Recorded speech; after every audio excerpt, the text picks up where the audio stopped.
Good morning, students. Today we will do chapter 5, working with text.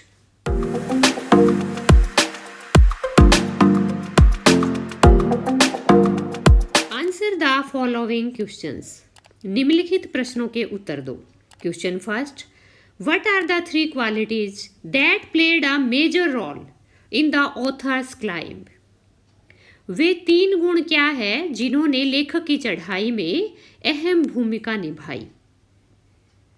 तो answer होगा the three qualities that played a major role in author's climb are persistence, endurance and will power. तो कौन से हैं वो गुण बच्चों? Persistence means दृढ़ता, जिद, हठ. हम किसी काम करने के लिए जिद करते हैं, दृढ़ विश्वास होता है, या कोई हट कर लेते हैं कि ये काम हमें करना है, तो उसको हम बोलेंगे परसिस्टेंस. दूसरा है एंड्योरेंस होता है हमारा धैर्य, सहनशीलता, और विल पावर होती है हमारी इच्छा शक्ति. वे तीन गुण जिन्होंने लेखक की चढ़ाई में महत्वपूर्ण भूमिका निभाई, अहम भूमिका निभाई हैं दृढ़ता, धैर्य और इच्छा शक्ति. Second question. Why is adventure, which is risky, also pleasurable? Adventure को हम रोमांच भी कह सकते हैं और साहसिक काम भी कह सकते हैं. ऐसा क्यों है कि जो एडवेंचर होते हैं, साहसिक काम होते हैं, वो जोखिम भरे होने के साथ साथ सुखदायक भी होते हैं? तो ऐसा क्यों है? तो आंसर क्या होगा? Often the risky adventure is also pleasurable as it includes dangerous activities which on completion gives immense pleasure.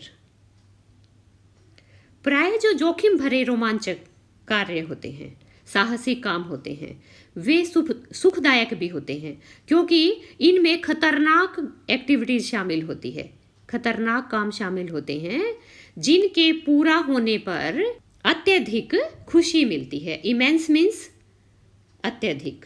तो बच्चों, जो रोमांचक काम होते हैं, रोमांचकारी काम होते हैं, उनमें हमें अत्यधिक खुशी मिलती है और उनमें क्या है, जोखिम भी भरा होता है. जब वो पूर्ण हो जाते हैं, फुलफिल हो जाते हैं, तो हमें अत्यधिक खुशी मिलती है. Question third.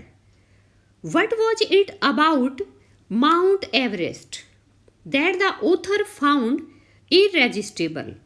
माउंट एवरेस्ट में ऐसा क्या था जिसे लेखक ने अप्रतिरोध्य पाया या लुभावना पाया?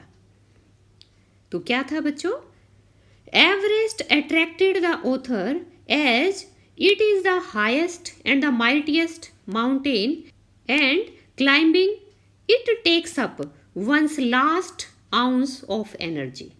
लेखक को एवरेस्ट ने आकर्षित किया क्योंकि यह सबसे ऊंचा और सबसे शक्तिशाली पर्वत है और इसके ऊपर चढ़ने में किसी की एनर्जी का लास्ट औंस तक ले लेता है, मतलब उसकी पूरी एनर्जी लगती है.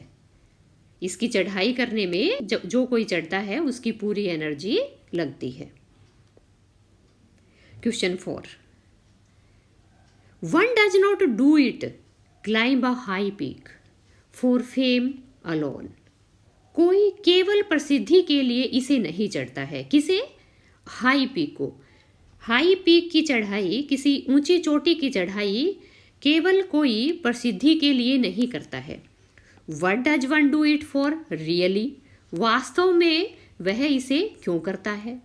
तो क्यों करता है बच्चों?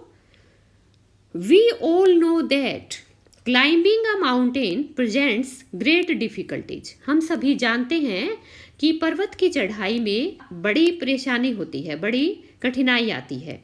But climbing gives the climber spiritual and emotional satisfaction. परंतु जो चढ़ाई होती है इसकी, जब हम इसके ऊपर चढ़ जाते हैं तो ये चढ़ेता को, चढ़ने वाले को आध्यात्मिक रूप से और भावनात्मक रूप से संतुष्टि देती है. It fulfils one's love for adventure. यह किसी के रोमांच के लिए प्यार को पूरा करती है. Question 5. He becomes conscious in a special manner of his own smallness in this large universe.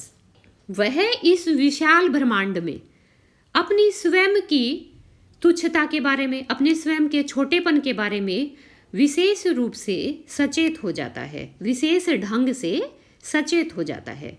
This awareness defines an emotion mentioned in the first paragraph. यह अवेयरनेस एक भावना को स्पष्ट करती है जो फर्स्ट पैराग्राफ में मेंशन किया गया है, बताया गया है. Which is the emotion. Emotion क्या है? तो जो फर्स्ट पैराग्राफ में जो इमोशन बताया गया है वो क्या है बच्चों? The emotion is humility. तो इमोशन क्या है? विनम्रता है. Question 6. What were the symbols of reverence. श्रद्धा के प्रतीक क्या थे? Left by members of the team on Everest. Everest पर गई टीम के सदस्यों ने जो छोड़े थे वो श्रद्धा के प्रतीक क्या थे? तो क्या थे बच्चों? The symbols of reverence left by members of the team on Everest were following. वो निम्नलिखित थे. क्या थे? फर्स्ट है अ picture of Guru Nanak was left by the author. लेखक के द्वारा गुरु नानक की एक तस्वीर छोड़ी गई. वहां पे क्यों छोड़ी गई? श्रद्धा के रूप में. सेकंड है a relic of the Buddha was left by Phu Dorji. फू दोरजी द्वारा बुद्धा के अवशेष छोड़े गए. थर्ड है अ picture of goddess Durga was left bye Rawat. और रावत के द्वारा देवी दुर्गा की तस्वीर छोड़ी गई. इसका मतलब रावत जो है दुर्गा के उपासक थे. Fourth, Edmund Hillary had buried a cross under the rocks in the snow. Edmund Hillary जो एक क्रिश्चियन थे, उन्होंने क्रॉस दबाया. क्रॉस क्या होता है? जो क्रिश्चियंस का सिंबल होता है, रेवरेंस सिंबल होता है, उसको क्या है? उसने कहाँ दबाया? बर्फ में चट्टानों के नीचे दबाया. तो इसको हम छोटा करने के लिए सिर्फ इतना भी लिख सकते हैं बच्चों. अ picture of Guru Nanak, a relic of Buddha, a picture of goddess Durga and a cross left by members of the team on Everest. तो इतना भी हम कर सकते हैं और ये सफिशिएंट होगा. Question 7. What according to the writer did his experience as an Everester teach him. लेखक के अनुसार एवरेस्टर के अनुभव के रूप में उसने क्या सीखा? अकॉर्डिंग टू द राइटर, लेखक के अनुसार, being an Everester changes you completely. लेखक के अनुसार एवरेस्टर के नाते आप पूरी तरह बदल जाते हैं. Climbing overwhelms you by a deep sense of joy and thankfulness. Everest की चढ़ाई आपको गहराई से खुशी और धन्यवाद की भावना से भर देती है. It teaches you to face the challenges of life. यह आपको जीवन की चुनौतियों का सामना करना सिखाती है. B part. Write a sentence against each of the following statements. निम्नलिखित कथनों के सामने एक वाक्य लिखो. Your sentence should explain the statement. आपका वाक्य स्टेटमेंट को वर्णन करने वाला होना चाहिए. You can pick out sentences from the text. आप टेक्स्ट से भी वाक्यों को उठा सकते हैं, ले सकते हैं एंड री राइट देम, और उन्हें दोबारा लिख सकते हैं. The first one has been done for you. एक आपके लिए कर दिया गया है. तो यहाँ पे एग्जाम्पल देखते हैं हम. The experience changes you completely. अनुभव आपको पूर्ण रूप से बदल देता है. तो इसका आंसर इसमें दिया गया है. One who has been to the mountains is never the same again. कोई जो पर्वत की चढ़ाई करता है, पर्वतों की चढ़ाई करता है, वह दोबारा वैसा कभी नहीं रहता है. मतलब उसमें चेंजेज आ जाते हैं, बदलाव आ जाते हैं. तो अब हमें अपने आप करना है बच्चों सेकंड वाला. तो सेकंड है man takes delight in overcoming obstacles. मनुष्य को बाधाओं पर काबू पाने में प्रसन्नता होती है, खुशी मिलती है. The demonstration of endurance, persistence, and willpower in overcoming great difficulties is delightful.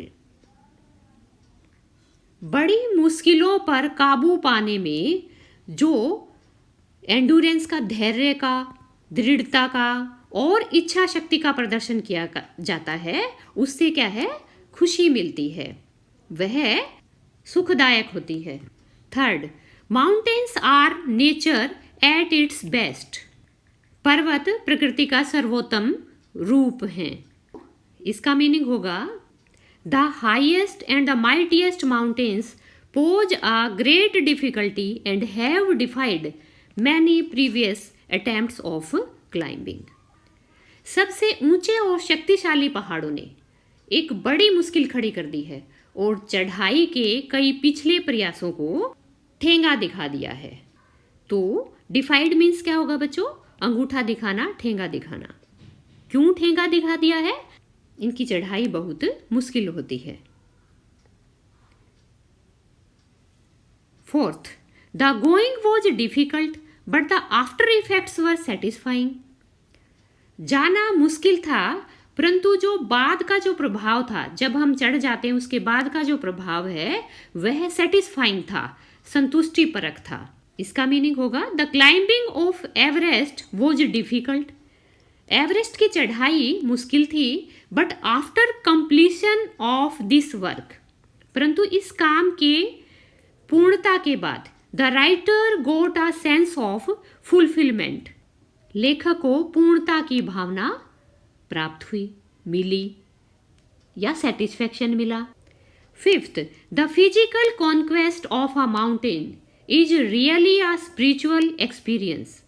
पर्वत के ऊपर भौतिक रूप से विजय पाना वास्तव में एक आध्यात्मिक अनुभव है। The physical act of climbing the summit of a mountain is akin to the act of climbing the mountains within. पहाड़ के शिखर पर चढ़ने का जो भौतिक काम है वह हमारे अंदर के पहाड़ की चढ़ाई करने के समान है। अंदर के पहाड़ की चढ़ाई कैसे बच्चों? जैसे हमारा मन क्या है, भटकता है, हमारे मन पर काबू करना, ये भी क्या है, एक पहाड़ की चढ़ाई के समान है। अगर हम अपने मन को काबू कर लेते हैं, मन पर विजय प्राप्त कर लेते हैं, तो यह भी माउंट एवरेस्ट की चढ़ाई से कम नहीं है। आई होप आपको क्वेश्चन आंसर्स समझ में आए होंगे और अब आपको वीडियो को शेयर करना है, लाइक करना है और चैनल को सब्सक्राइब करना है। थैंक्स।